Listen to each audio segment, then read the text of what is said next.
Welcome back to our channel రుచులు పైనాలు.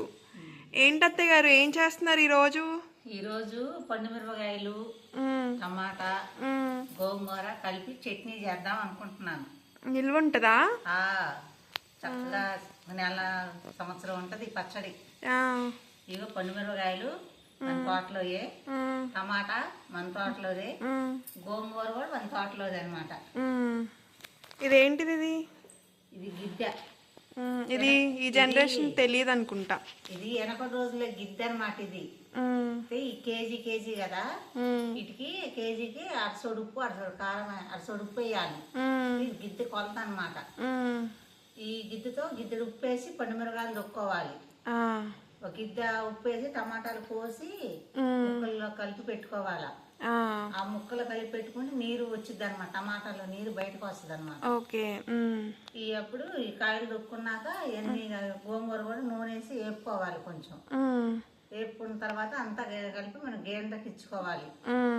ఈ గేంటలో ఇచ్చేప్పుడు పచ్చడి అయిపోయిన తర్వాత ఈ మెంతులు వేయించుకోవాలి. మెంతులు కొంచెం రెడ్గా వచ్చేలాగా ఈ మెంతులు వేయించుకొని ఈ ఎల్లిపాయలు మంచిగా పొట్టు తీసుకొని ఈ మెంతుల్లో కలిపి పట్టుకోవాలి మెత్తగా పొడి. ఈ పచ్చడి అంతా రెడీ అయిన తర్వాత అది వేసి కలుపుకుంటే చాలా బాగుంటుంది ఫ్రెండ్. క్వాంటిటీ చెప్తారా? అది ఏ లెక్కలో ఎలాగో?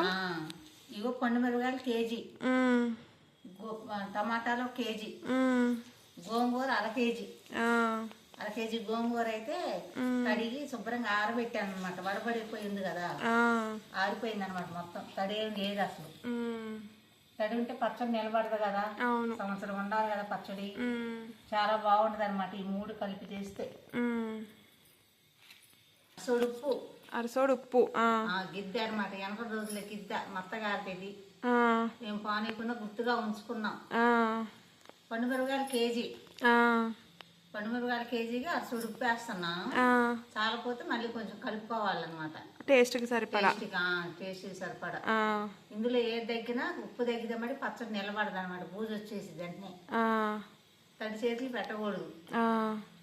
ఇంకేం వేయాలి? కారం వేస్తామా? కారం ఇగో పండు మిరపకాయలు ఇది ఇయ్య కారం. వీటికి గోంగూరకి, టమాటాకి, గోంగూరకి పండు మిరపకాయలు కారం అనమాట. పసుపు వేయాలి. విధానం ఫస్ట్ కొద్ది పసుపు వేసుకొని ఉప్పు వేసుకొని మిరపకాయని రోట్లో దంచుతా నేను. రోట్లో దంచిన తర్వాత ఒక రోజంతా ఉంచాలి అలాగా ఉప్పులో ఉంచితే మిరపకాయలో నీరు వచ్చింది. అది వచ్చిన తర్వాత టమాటాలు ముక్కలు కోసి పెట్టుకోవాలి. కోసి పెట్టుకున్న తర్వాత ఉప్పు వేస్తే అవి కూడా నీరు వస్తాయి. ఈ గోంగూర కొంచెం వేయించుకొని అప్పుడు గేంటకి ఇచ్చుకోవాలన్నమాట మనం. అది రుబ్బిద్ది. పచ్చడి రెడీ అయ్యాక మెంతి పిండి వేసుకోవాలన్నమాట. అది ఫ్రెండ్, మీరు కూడా ఒకసారి ట్రై చేయండి ఫ్రెండ్. చింతపండు కూడా వేయాలా? చింతపండు కొంచెం వేసుకోవాలి, మరి పులుపు సరిపోవాలి కదా మనకి. అందుకని చింతపండు, ఒక గిద్దెడు ఉప్పు, ఈ గిద్దె ఉప్పు, చింతపండు, టమాటాలు, కొంచెం పసుపు వేసి ముక్కలు కోసి నానబెట్టుకోవాలన్నమాట. ఈ లోపల మన మిరపకాయలు దొక్కోవాలి. అప్పుడు ఈ మూడు కలిపి రుబ్బుకోవాలన్నమాట. చాలా బాగుంటుంది పచ్చడి. ట్రై చేద్దాం, మనం ప్రాసెస్ స్టార్ట్ చేద్దాం.